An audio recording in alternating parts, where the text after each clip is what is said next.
चलो ध्यान दो, एक्सरसाइज 7.1 सवाल नंबर 10 और ये 7.1 का सबसे लास्ट सवाल है। सवाल में क्या बोला जा रहा है कि एक्स वाई में एक ऐसा संबंध ज्ञात करें। एक्स वाई में हमको संबंध ज्ञात करना है जिससे कि बिंदु एक्स वाई 3, 6 और -3, 4 से समदूरस्थ है, मतलब समान दूरी पर स्थित है। समदूरस्थ मतलब समान दूरी पर स्थित है। एक्स वाई में संबंध ज्ञात करो जो कि एक्स वाई बिंदु 3, 6 और -3, 4 से समान दूरी पर है। मान लो कि ये बिंदु ए है और ये बिंदु बी है और ए का निर्देशांक 3, 6 और बी का निर्देशांक -3 और 4 और यहाँ पर बिंदु एक मान लो कोई पी है जिसका निर्देशांक एक्स और वाई है और बोला कि यह समदूरस्थ है, मतलब एपी है वह पीबी के बराबर है। ये दोनों दूरी आपस में क्या है? बराबर है, क्योंकि समान दूरी पर स्थित है, समदूरस्थ है। तो हम लोग क्या करेंगे, एपी की दूरी निकालेंगे, फिर पीबी की दूरी निकालेंगे और दोनों की दूरी को आपस में बराबर कर देंगे। जैसे ही बराबर करेंगे तो इनमें संबंध मेरा आएगा।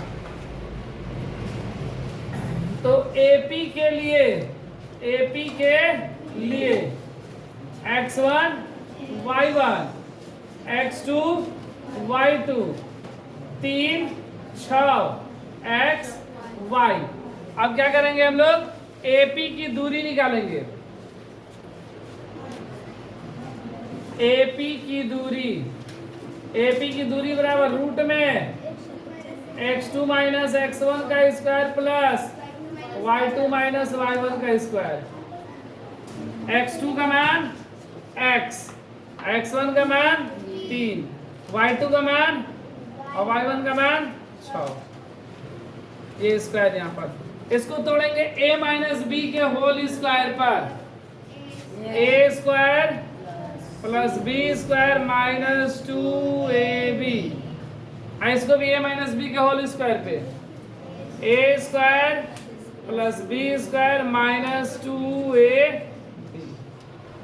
ठीक है, ये कितना हो गया, एक्स स्क्वायर प्लस 3 का -3 दूना 6x plus y square plus 6 का वर्ग 36 -6 दूनी 12y। और इसको क्या लिख सकते हैं, x square plus y square -6x -12y plus 9 और प्लस 36। तो x square plus y square -6x -12y और 9 और 36 को जोड़ देंगे, कितना हो जाएगा, 45। कितना, ये समीकरण 1 हो गया। जैसे हम लोग एपी की दूरी निकाले, अब कैसी की दूरी निकालेंगे, पीबी की दूरी निकालेंगे। ठीक है, तो पीबी के लिए x1 y1 x2 y2। तो x1 y1 का मान 3, 4, ये 3, 4 हो गया और ये कितना है x y। तो पीबी की दूरी बराबर रूट का x2 - x1 का स्क्वायर प्लस y2 - y1 का स्क्वायर। x2 का मान कितना, x माइनस x1 का -3, y2 का और y1 का x माइनस 3 का स्क्वायर और y -4 का स्क्वायर। इसको तोड़ेंगे हम लोग कैसी पे, a प्लस b का होल स्क्वायर। तो देखो a square plus b square plus 2ab और इसको a - b का whole square. a square plus b square -2ab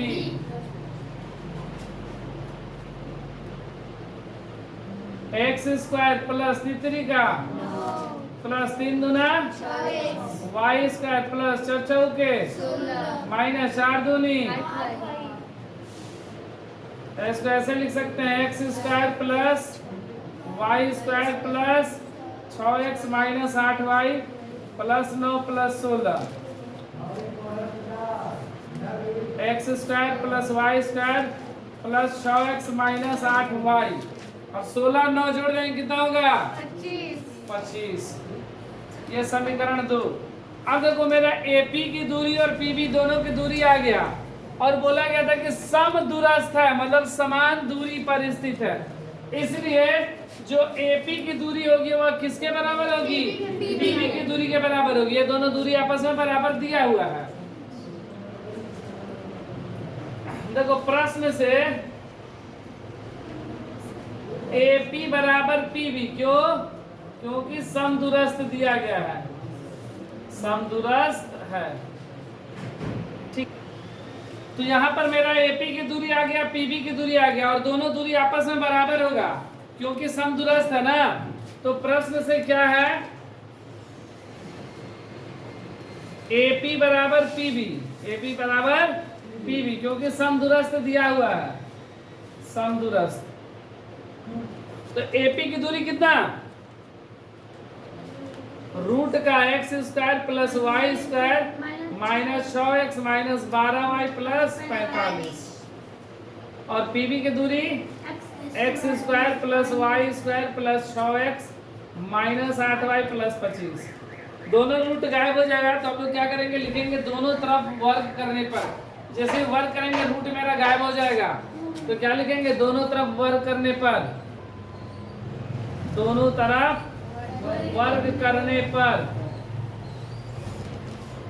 जैसे वर्ग किए तो गायब हो गया, x² plus y² minus 6x minus 12y plus 45 बराबर x² plus y² plus 6x minus 8y plus 25।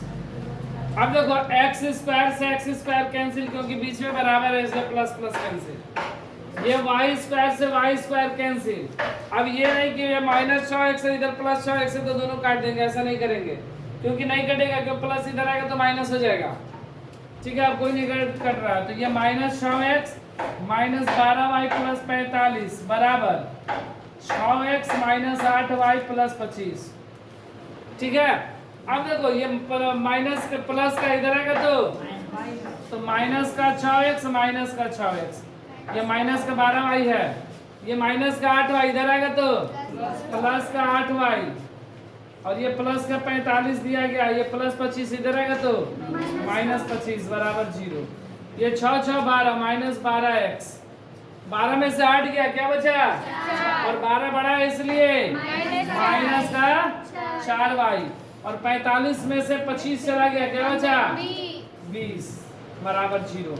इन तीनों में से 4 कॉमन हो गया क्योंकि 4 के पढ़ा 12, 4 और 20 तीनों है, तो माइनस का 4 कॉमन हुआ तो 4 3x माइनस है तो प्लस हो जाएगा y और प्लस है तो माइनस 20 बराबर 0। 20 नहीं 4 5 20 5 हो जाएगा, तो 3x प्लस y माइनस 5 बराबर 0 और बटा में माइनस 4 गुणा में इधर आएगा तो भागा में, तो 3x प्लस y हो गया, माइनस का 4 कॉमन हो गया, क्या बचा 3x प्लस y माइनस 5, गुणा में इधर आएगा तो भागा में 3x प्लस y माइनस 5 बराबर 0 बटा में माइनस 4, तो 3x प्लस y माइनस 5 बराबर 0, 0 भाग होगा, ये माइनस 5 इधर आएगा तो प्लस 5, नहीं तो इतना पर भी हम लोग आंसर लिख सकते हैं।